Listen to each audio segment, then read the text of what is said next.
शुभ प्रभात। आज हामी डाक्टर नरेन्द्र ठगुनाज्यूसँग छौँ। उहाँ साइकोलोजिस्ट, मनोविज्ञानसँग सम्बन्धित विविध आयामहरूमा काम गर्नुहुन्छ र यसैसँग सम्बन्धित हामी शिक्षा क्षेत्रमा मान्छे एउटा शिक्षामा कस्तो खालको पद्धति हुनुपर्छ भन्ने कुरामा जोड दिइरहँदा हिजो भएको +2 को रिजल्ट 12 पछिको विद्यार्थीको एउटा भविष्य कोर्ने संरचनाको यात्रा, अब यो यात्रापछि आउन सक्ने चुनौतीहरू के हुन सक्छन् र अहिलेका स्टुडेन्ट्सहरूले भोलिका चुनौतीहरूलाई कसरी सामना गर्न सक्नुपर्छ, कस्ता विषय छनौट गर्नुपर्छ भन्ने सन्दर्भमा सरको सानो थोरै केही समयको कुरा म लिन चाहेँ। नमस्कार, धन्यवाद विनोद सर। म डाक्टर नरेन्द्र ठगुना पछिल्लो 20-25 वर्षदेखि मानसिक स्वास्थ्यसँग सम्बन्धित र यो करियर काउन्सिलिङ रिलेटेड कुरामा चाहिँ बेला बेलामा चाहिँ म बोलिराख्ने गर्दछु।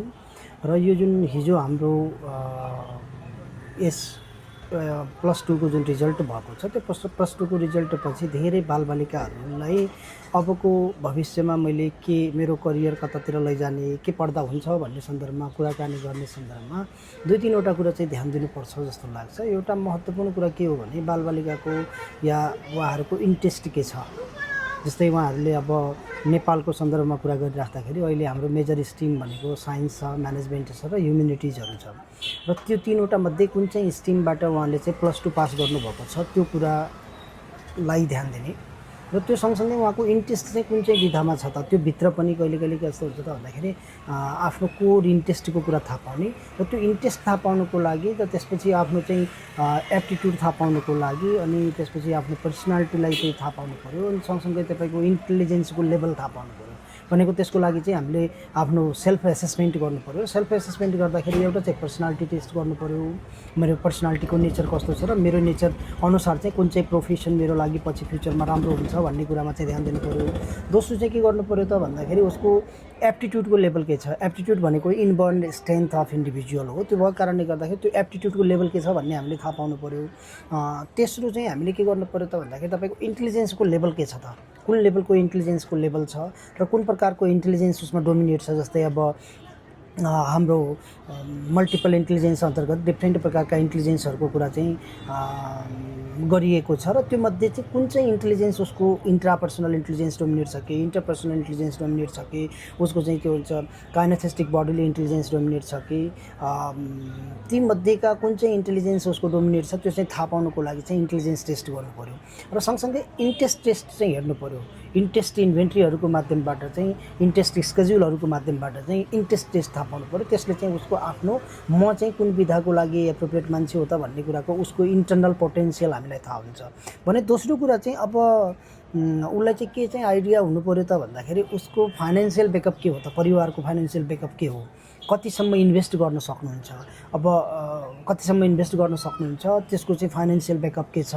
र त्यसको चाहिँ अर्को टाइम थाहा हुनु पऱ्यो, कति टाइमसम्म चाहिँ उसले परिवारले या उसको परिवारले चाहिँ त्यसलाई इन्भेस्ट गर्न सक्ने समय छ त उहाँहरूसित, त्यो हेर्नु पऱ्यो भने। अर्को इम्पोर्टेन्ट कुरा हाम्रो कन्टेक्स्टमा चाहिँ यसको अब पछि गएर जब मार्केट कहाँनिर छ त भन्ने कुरा चाहिँ जब मार्केट एनालाइसिस गर्नु पऱ्यो। स्पेसली अब यो कोर्स गरिसकेपछि जस्तै मानौँ उसलाई चाहिँ साइन्स स्ट्रिमको विद्यार्थी हो र उसलाई चाहिँ मेडिकल इन्ट्रेस्ट छ भने उसले चाहिँ MBBS गर्न सक्छ या BDS गर्न सक्छ या मेडिकल लाइन रिलेटेड जुनसुकै पनि विधामा चाहिँ जान सक्ने भयो।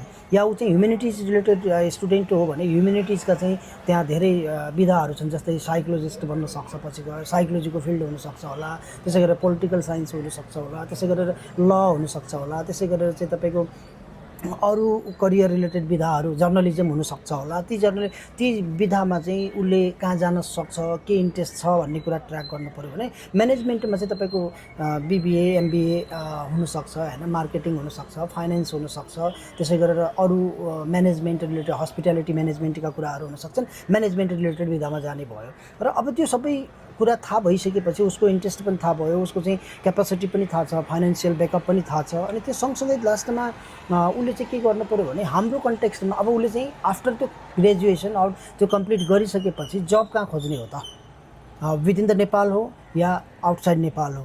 यदि विदिन नेपाल हो भने अहिलेको चाहिँ जब मार्केट एनालाइसिस गर्नु पऱ्यो, जब एनालाइसिस गर्नु पऱ्यो, जब मार्केट एनालाइसिस गर्नु पऱ्यो। त्यो मार्केट एनालाइसिस गरिसकेपछि अब त्यसको बेसमा उसले अब मानौँ एकछिनको लागि जसरी कसैलाई चाहिँ माइक्रोबायोलोजीमा चाहिँ इन्ट्रेस्ट छ भने माइक्रोबायोलोजी पढेर चाहिँ नेपालमा कहाँ चाहिँ जबको अपर्च्युनिटीहरू हुनसक्छ त, त्यस्तो चाहिँ केमिकल इन्डस्ट्रीहरू छ कि अनि फार्मास्युटिकल कम्पनीहरू चाहिँ त्यो बिग लेभलमा छ कि छैन, त्यो कुराहरू हेर्नु पऱ्यो। या तपाईँको ल त्यसै गरेर चाहिँ जसरी कसैले चाहिँ अब साइकोलोजी रिलेटेड स्टडी गरेको छ भने उसको चाहिँ जब मार्केट कहाँ हो त, जस्तै एनजिओ हुन सक्छन् होला, नेपाल गभर्मेन्टले कहाँनिर कसरी स्पेस दिएको छ, अनि त्यसपछि एकाडेमियामा चाहिँ कहाँनिर स्पेस छ, त्यो सबै कुरा थाहा भइसकेपछि त्यसको बेसमा हामी के गर्न सक्छौँ त भन्दाखेरि त्यो व्यक्तिको कम्प्लिट प्रोफाइललाई चाहिँ ट्र्याक गरेर हामीले यदि बच्चाले चाहिँ करियर सिलेक्सन गर्न सक्यो भने, करियर सिलेक्सनको लागि चाहिँ हामीले गाइड गर्न सक्यौँ भने त्यसले हेल्प गर्छ। र अब यो सम्पूर्ण कुरामा सपोर्ट गर्ने काम कसले गर्छ त भन्ने सन्दर्भमा चाहिँ एउटा त के हुनसक्छ, सब्जेक्ट एक्सपर्टहरू हुनसक्छन्,